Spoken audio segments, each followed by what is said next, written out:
अमरावती जिल्ह्यात पोलिसांनी एक मोठी कामगिरी बजावली आहे। चांदूर रेल्वे येथे पेट्रोल पंप मालकाकडून रोख रक्कम लुटणाऱ्या आरोपींना अवघ्या 12 तासात अटक करण्यात आली आहे। हा थरार नेमका कसा घडला आणि पोलिसांनी आरोपींना कसे पकडले याबद्दल सविस्तर माहिती पाहूया। 9 सप्टेंबर 2025 रोजी चांदूर रेल्वे येथील 75 वर्षीय पेट्रोल पंप मालक चंपालाल अग्रवाल यांनी पोलीस ठाण्यात तक्रार दाखल केली होती। त्यांच्या म्हणण्यानुसार त्यांच्या दोन्ही पेट्रोल पंपाची सुमारे 2,81,998 रुपये रोख रक्कम एका पिशवीत होती। ही पिशवी त्यांनी आपल्या गाडीत ठेवली आणि जिजामाता कॉलनी येथील त्यांच्या घरी घेऊन गेले।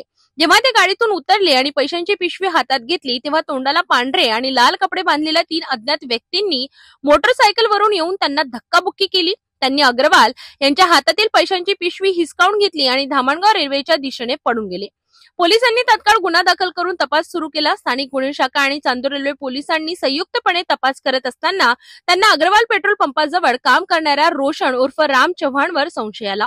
त्याला ताब्यात घेऊन चौकशी केली असता त्यांनी सर्व माहिती दिली। रोशनने त्याच्या साथीदार शुभम पवार याला पेट्रोल पंप मालक कधी आणि कसे पैसे घेऊन जातात याची माहिती दिली होती। त्यानंतर शुभम पवारने त्याच्या 2 साथीदारांना सोबत घेऊन अग्रवाल यांच्यावर पाळत ठेवली आणि योग्य संधी पाहून त्यांच्याकडून पैसे लुटले। या घटनेनंतर पोलिसांनी तात्काळ कारवाई करत 2 आरोपींना अटक केली। यात रोशन उर्फ राम चव्हाण वय वर्ष 18 आणि शुभम गोपाल पवार वय वर्ष 22 यांचा समावेश आहे। पोलिसांनी त्यांच्याकडून लुटलेली रक्कमही जप्त केली। आता उर्वरित 2 आरोपींचा शोध घेण्यासाठी पोलीस पथके रवाना झाली आहेत। पोलीस अधीक्षक विशाल आनंद यांच्या मार्गदर्शनाखाली ही कार्यवाही करण्यात आली।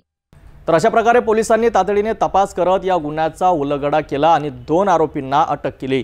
पेट्रोल पंप कर्मचाऱ्यांनीच दिलेल्या माहितीमुळे हा दरोडा टाकण्यात आला होता। पोलीस आता उर्वरित फरार आरोपींचा शोध घेत आहेत।